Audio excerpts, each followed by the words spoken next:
back to our channel. We are SOTTB. I'm Chevy. I'm Des, and today we actually have something very different for you guys. Very different. So, do you guys be watching reality TV like that? Like Bravo, specifically? Real Housewives? No? Yes? No? Yes? I hope you say yes, because today we're actually going to be reviewing Season 9 of Married to Medicine. If you guys have not watched, start. It's absolutely amazing. It's so crazy.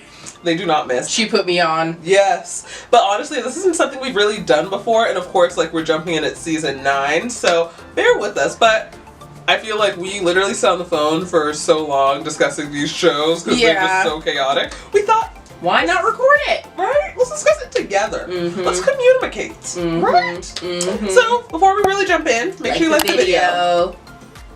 Give it a good like. Have you liked it yet? Have you pressed the button yet? Yes? Yes? No? Yes?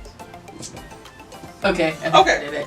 Alright, so we're gonna kind of go through what happened in the episode. So they start off with kind of like their... Episode 1. Yes, they kind of start off with like their recap of what's been going on since the end of Season 8. And we can see that Jackie and Simone are actually back on track and they're friends again. I'm actually happy about that. Right? I really miss them. I miss them being friends too. Like, it just felt weird when they weren't friends. Right? So I'm happy they were able to put aside their differences. Simone basically said, like, she had to stop being petty, Jackie had to put aside her pride and ego, and they had to put in a little bit of work, I guess, but they're back on track, so I am happy. And they said they really missed each other, and I feel like we could tell last season. Yeah, you could tell that they missed each other, but they just didn't want to budge. Like, neither of them wanted to be the first to, like, take that step. So I'm glad that they're doing, like, they're working it out, you know? Right?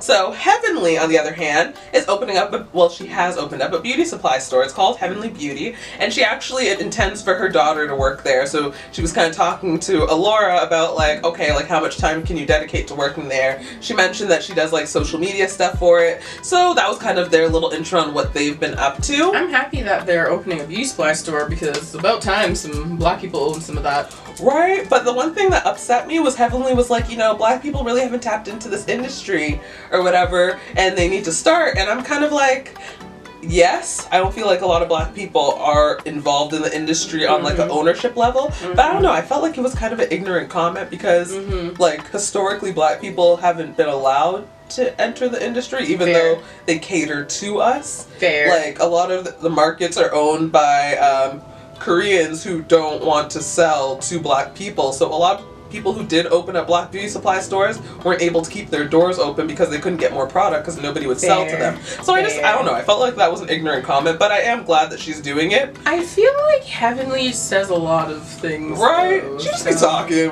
Heavenly says some stuff and you're just like, why did she say that? Right? Why did she say that? She stresses me out. So at the beginning of the episode, Quad actually goes to see Heavenly and they talk, and she kind of talks with Laura because they're all there in the kitchen, and then basically Quad asks Heavenly about Contessa. So now Contessa's brought into the mix, and Heavenly basically said that Contessa ghosted her and she's been trying to reach out to Contessa, but Contessa is not answering or talking to her right now. And doesn't know why. Yeah, which I thought was hilarious. From Heavenly. It's very obvious why. Exactly. Like, it's literally in your face. And Bravo was real slick with that editing because they show Heavenly talking about how, oh, you know, I haven't heard from Contessa and I don't know why, and then they insert Contessa who's like, because you've been talking about me and my husband like a dog on YouTube. And I'm think that we can still be friends without, like, you know, saying anything about that. Right? Mind you, people have brought up the fact that Contessa has been on Heavenly's YouTube channel talking about other people, so some people are like, it's fair game, but I also feel like if it's your friend, they should be off limits. But she talks about everyone. Like, she talked about Quad, she talked about Jackie, like, she talked about Toyah, even though they don't like each other. But, like, it's not the first time. But I don't know. Heavenly is something different. I can't always be rocking with what Heavenly be saying. Yeah, she says some crazy stuff and it just makes you feel like they're not even friends. Right? Like, why would you make up stories about people and then they're supposed to be your friend? I don't get that. But I mean, some people also argue what Heavenly was saying about Contessa and Scott was not wrong because they were, I don't even know what kind of confusion they were in. But can we actually talk about that for just a second? Yeah. Because what happened last season with her and her man? lying. I don't even know what they were talking about. And then he was just digging himself further and further into the grave. And then we're just like not going to talk about it anymore. Like I need clear answers. See, I go back and forth because I think partially they weren't being honest about what was going on and like they needed a storyline. But I also feel like Scott's very sketchy. And I also don't like Contessa. So it's a lot of emotions there. Woo. Right? Okay. So they joke about Quad moving into her new house and how the renovations are going and how Quad, if Quad has any sponsors, because Heavenly always likes to ask Quad if she has a man and what is going on in her bedroom. Obviously, Quad brushes it off, kikis, and we keep it going. So we skip over to Contessa, who's working out with her trainer. And at first you're not sure because the trainer's like, okay, I need to see you in a bikini and heels. And you're just like, what the fuck? Yeah, so we're thinking this is her new man? Right? But then we see Scott come home with the kids and she mentions like, this is her trainer. She's just joining a fitness competition. I don't really feel like any of that was important though, because... No, like it didn't really do much to the storyline. Exactly. But they did mention like during her little segment that they were Contessa and Scott were prepared for a divorce. And she told them, things just are not working. Like they were prepared to sell the house and split up their assets or whatever. May I also add, she looked an absolute mess with those bangs. Neither here nor there. But basically, she needed Scott to sign the listing paperwork to sell the house. And he was like, no, I don't want to do that. And she's like, well, the alternative is therapy. So he chose therapy. And that's apparently working. Did you not feel like that was real vague? I felt like it was vague and I felt like it was strained. Yes, I feel like they were lying. Either they went to therapy once and didn't continue. Because I'm just like, okay, you're going to therapy, but you can't tell us anything. Like, what exactly was going wrong last year? What happens? What has gotten better? Because he basically said that, like, it's not that they're fighting less, but they're fighting fair. And I'm like, what does that mean? That's my thing, because I'm like, so if you're not fighting less, but you guys are, like, communicating better, shouldn't you be fighting less? But, again... Like, don't get me wrong, I know every couple has fights, arguments, and, like, it's normal, but, like... You're not fighting less than last time. It's fair. I don't understand what fair means. See, because they didn't explain what they were even arguing about before. And then Contessa was making these comments in her confessionals about like how she's doing this fitness competition because she won Miss was it Miss Missouri or something? What was it? The 2002. Yeah. Miss Missouri USA 2002, and she wants that body back, and she's like, oh, not because like I'm looking for another man or anything, but like, if it happens, that wasn't even what I was thinking about, but now that you put it out there. Yeah, because right after that she's like, but if that does happen, then and I'm like, who says that in a happily married household? And then you even saw in like the promo for the season how she's rubbing up on some really like buff patient. She's like, oh, I'm not mad at my job today. It just feels like she's extra flirtatious, and we haven't really seen this from Contessa before, so it's just weird. Something's going on. But it would be nice to actually know. Right. I just feel like I'm so in the dark. I don't understand. And then they finish off her little segment with a cute scene with her kids, and we move on to Quad. So Quad's at her new house. It looks absolutely stunning, but I just find it very, like, it just seems like a really large house for just her, and kids don't seem to be a priority, like, for her, so it's just kind of like, who's living in all that house? But whatever. Because I know they said that the mom moved in now, and then the nephew moved in because of the passing of her brother, R.I.P. Yes. And he died really young at 34 due to complications of the heart. And they kind of sit at the island in the kitchen, and they're talking about like how Mason, who is her nephew, he's 6 years old, how his teachers were saying like he's having issues focusing in school. And she was like, oh, like, why are you having issues? Like, is it because of your dad? And yeah, they all start crying. And it was just like, it was a really touching scene. Quad can be extremely dramatic to me, and she gives very phony to me usually, but it's nice to see her with Mason because you could tell like she's very genuine. Yeah. And you could tell like he's very important to her, and like this has been weighing on her a lot. So that was a very nice scene to see. Yeah. And then we move over to Anila and Dr. Kieran. Their home is finally finished after 3 years, and if Dr. Kieran had one word to describe how he feels after building this house, regret. I was like, I couldn't believe he said that. And, like, he just had so many snarky comments, actually. I mean, but he was like this last episode. season. I know, but I'm just like, damn, regret. That's the first thing. I mean, I like Dr. Kieran way more than I like Anila. I'm a Mariah fan, so I just feel like Anila was definitely bootleg Mariah. Oh no. I do enjoy like seeing more about their culture. I just feel like she tries really hard. And that little black scent that comes out a little too heavily sometimes. But maybe that's just me. I mean, I guess if she's is she in Atlanta? Like, I don't know. I just feel like it comes out more when she's with the girls. And I'm like, I don't know if they bring that out of her or if she's like trying extra hard. Anyway, shit, I like Dr. Kieran. I don't know. I don't care for Anila. Oh. But yes, he says he has some regrets with the dream house and that their original budget was $1.5 million. And then it ended up going over budget to $2.5 million. $1 million over budget. Can you imagine having $1 million to go over budget with? Different. Cannot relate. Cannot. Whoa, calm down. Regrets get too much. Calm down. No, I'm kidding. So, they are blessing their house because that is a tradition in their culture. And they say that like cows hold extremely high significance. So they actually brought a cow to their home. Yeah, and they said it was, they called the prayer puja. Yeah. So they went through the home, blessing the home. They were saying the puja. I don't know. And then they brought a cow in. And the cow shot in the house. Honestly, the house looks absolutely stunning. So nice. And she said that all of her furniture was blobbed. Yep. $500,000 worth of furniture. Dr. Kieran was real impressed that he didn't have to pay for that furniture too. Which kind of makes me question how he feels about her blogging. But I don't know. He's, as you said, he's just like a snarky guy. He says some snarky stuff. You're just like, damn. Okay. Yeah.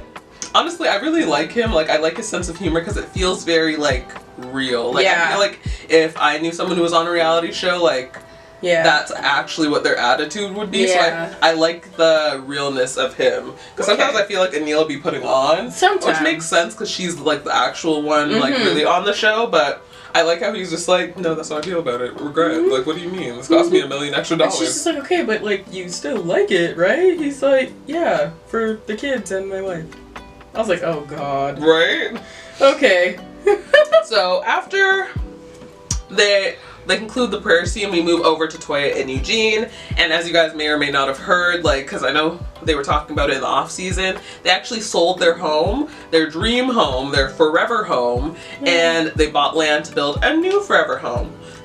Toyah claims it was because the yard didn't have enough space, like they couldn't put a tennis court or anything else, like they have their pool, which is beautiful, but like it didn't give them a lot of space, I guess, for the kids. I don't think many people are buying that. I personally don't buy that either. Like, you were hyping up this house that you finally finished, Writing and now their names and the structure. And you're already putting it on the market. Like, I get that, yeah, you said you want a tennis court and you want this and that, but I'm like, come on, like, will Toyah ever be in the home?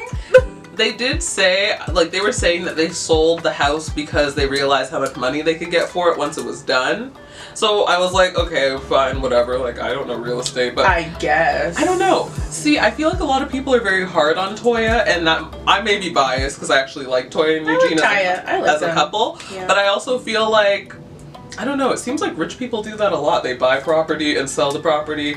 It may not be the house that they're living in, but I think like, because Toyah and Eugene have been like very open about their financial issues, like people like to beat them over the head with it. And yes, they may have made some mistakes, but I also don't think that they're hurting for money. I don't think they're hurting at all. In the earlier seasons. Look at the houses that they're living in. Come on. And then they also said like their rental house is like within the same area as the house that they just sold. Because it seems like they don't really move very far. Like they're always still like within the Atlanta area. I just hope that the next house they get, I hope. Honestly, the only thing I'm thankful is, like, it's not like we're going from a mansion and now we're into a 2-bedroom apartment. Yeah. They're at least still, like, moving into, like, relatively spacious homes, like, more than I can afford. Yep. And I also Sorry, me and my tangent. I also feel like people act like Toyah is the only one that has a say in the listing, and I definitely think she's the more dominant one. But I'm like, I don't think she's like listing the house while he's at work. Like, no, like they talked about it. They, you know, they did whatever they had to do. But I guess we will see what happens and what this new house is going to look like.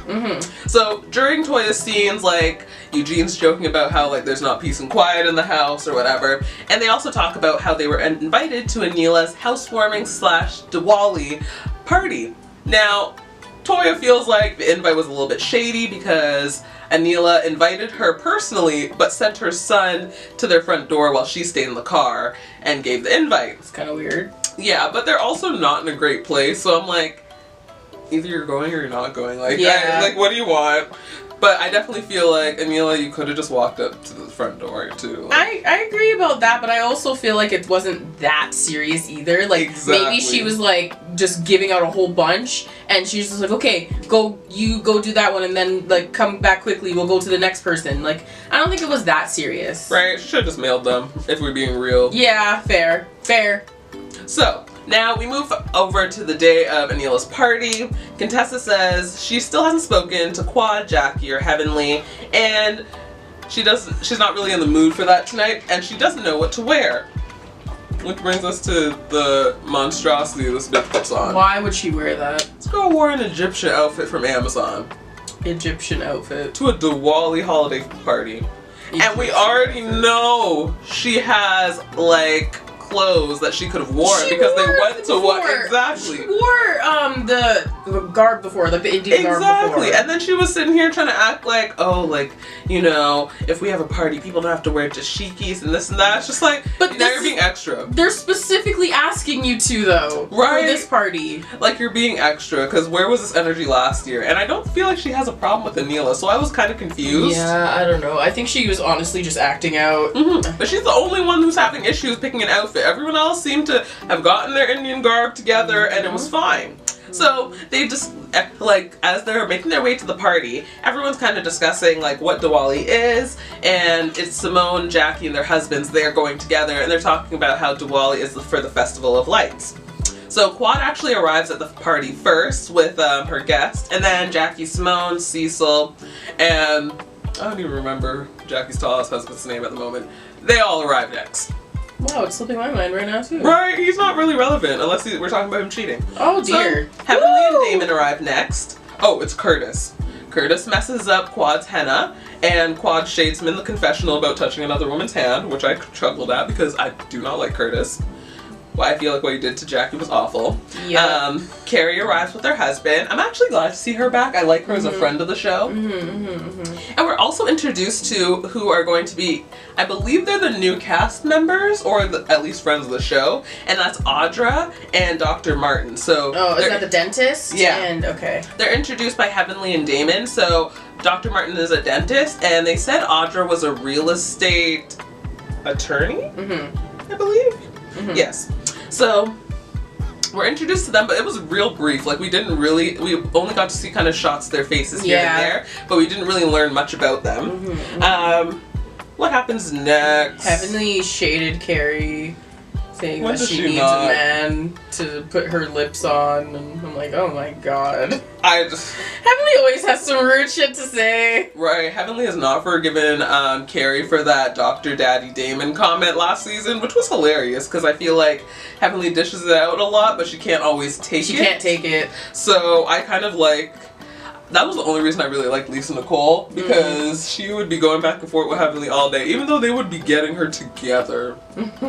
She had her moments. Yeah. So, Heavenly shades Carrie again, because Carrie basically says that Heavenly, I guess, she was talking to Heavenly about Heavenly acting jealous because Damon was talking to one of the guests at Anila's party, who was obviously a woman, and basically Carrie was saying, like, oh, you shouldn't have to worry, like, you guys have been married for so long. And again, Heavenly comes back with, I think this was in her confessional, about how Carrie needs to worry about her own marriage, basically. And I was like, okay, whatever, Heavenly. Like, I mean, whatever, but it's also like, yeah, you guys have been married for so long, you feel so insecure.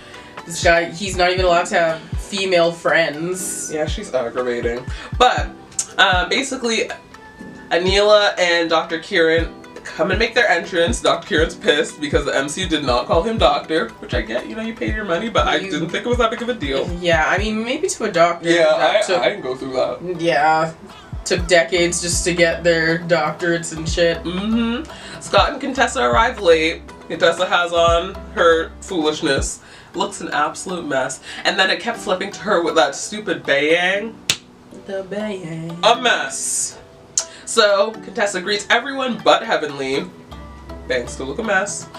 Eugene and Toyah are the last to arrive. I think they were like 2 hours late one. on a golf cart, but I feel like that was just them being petty. Closest one to the venue. Anila takes the ladies on a house tour where she brags about getting the furniture for free, and I'm like, I ain't mad at it. But I also wonder, like, once you get your furniture for free in that sense, does that mean like you have less control over what you get?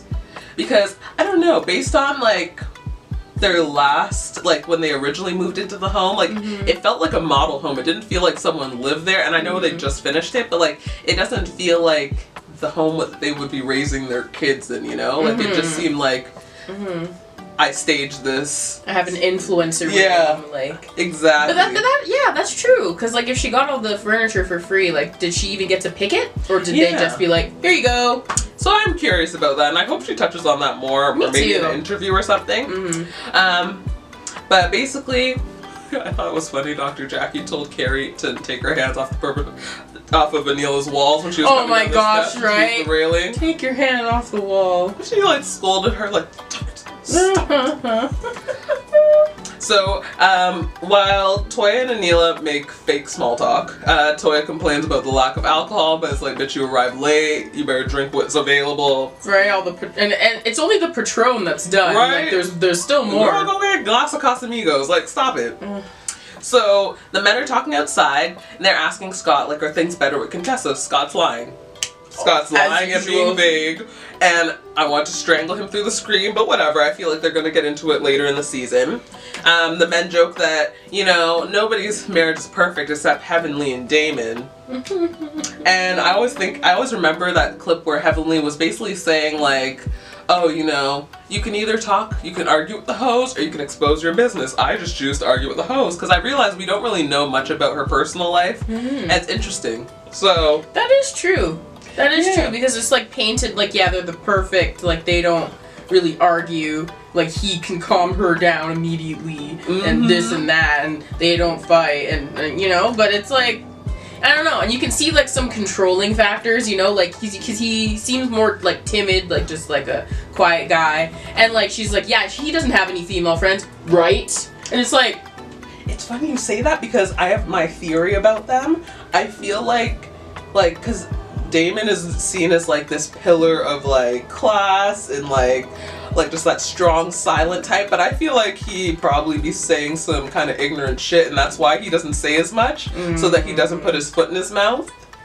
Yeah, because we've seen a couple times where he's almost gotten like really angry, and I feel like if he gets to that point, he would say shit like that would make us realize, oh, this is why he doesn't say as much as, you know, the other husbands do, because he's always be in the women's business. But you know, that's just my conspiracy theory. Yeah. Because I don't know, I just feel like he's hiding something. They're hiding Interesting. some. But anyway, neither here nor there. I guess we'll have to find out. Right, I hope we hear more. Although 9 seasons. He's still not talking. She wasn't on for the whole night. Yeah, anyway. I know. It's okay. So, yes, Quad goes to Contessa and asks her about Heavenly, and Contessa basically says the same thing that she's been saying from the beginning of the episode. Oh my god. It's okay.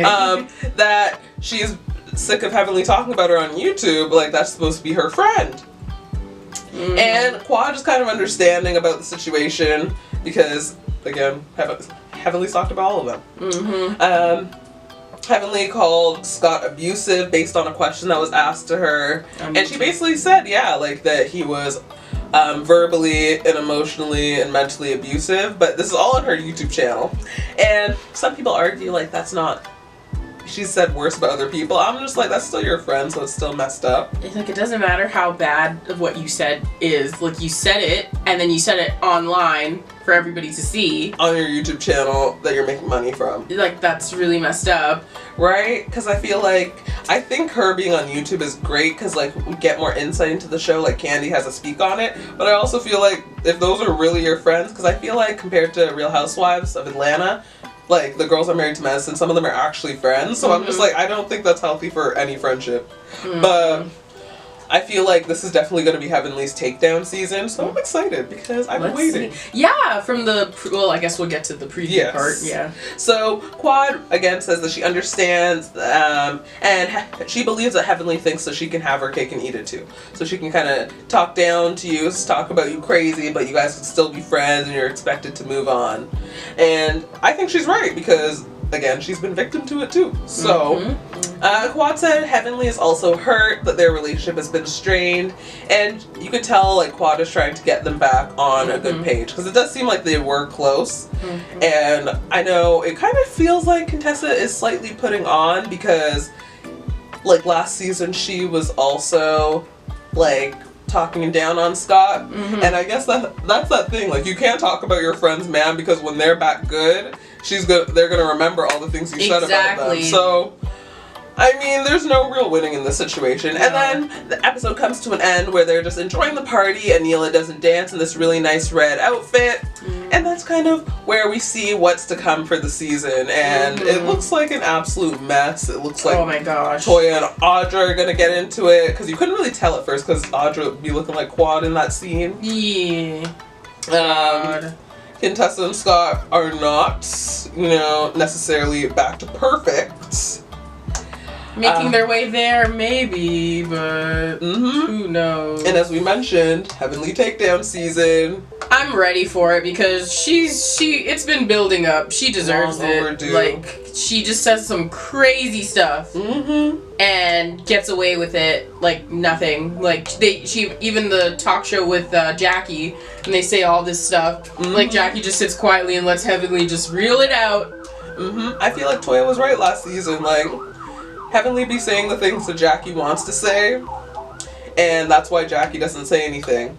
And people argue like, well, Heavenly's a grown woman, Jackie shouldn't have to say anything. And it's like, but Jackie likes to be the voice of reason, so it's like you can't pick and choose. Yeah, like, you can't suddenly be the voice of reason and then next time, oh, I'll just let this one slide because it's Heavenly. Right? So I'm very curious to how she will react, because we saw a couple clips of her talking, but I really want to see how, like, she steps in or how she doesn't step in as the season continues. So, what do you guys think of the first episode of Married to Medicine? I thought, like, it was a good, like, getting your feet wet. Okay, now we know where everyone stands with everyone. I'm happy again, Simone and Jackie are back. Me too. Good. I'm very curious because we see, like, Contessa has switched sides. She's now with Simone and Toyah more. So I'm curious to see, I'm curious too, how the season ends up. And what are Audra and Toyah fighting about? Guess we're gonna have to see. So, can you guys, you know, join us in our 4 steps? Join us and let us know what you guys thought of the first episode. Right? You know, hopefully. And let us know if you guys want to see more of this. We're probably still going to, like, just post it and see how you guys are feeling. But we've been wanting to do this for a while, so... Right. And we're going to watch the season anyway. So might as well talk about it all together. Exactly. So I guess we want to just jump in? Yeah. Like the video. Because how can you not? If you haven't watched Married to Medicine, please watch it. It's so good. Like, honestly, there are a couple of Bravo franchises that you need to watch. Married to Medicine should be at the top of your list. Potomac should be up there as well. Yep. All right. Comment. Your thoughts, feelings of the first episode. Like, how do you feel about the cast? How do you feel about our new addition, even though we really haven't seen much of them yet? Like, what do you think is going to happen this season? Tell us everything. Let's really get into it, guys. Meat and potatoes. Right? Some of y'all be writing paragraphs. I am prepared to write paragraphs. Ooh. Let's communicate. Let's do it. Share it to the women of Married to Medicine. Send it to the producers of Bravo. Right? Send us a check. Sorry, I'm manifesting. And subscribe, because how could you not? We are trying to get some, you know, different content out to you guys. Why we hope that you're enjoying it. Right? So please hit the notification bell as well. Ding. And we'll see you in the next one. Bye.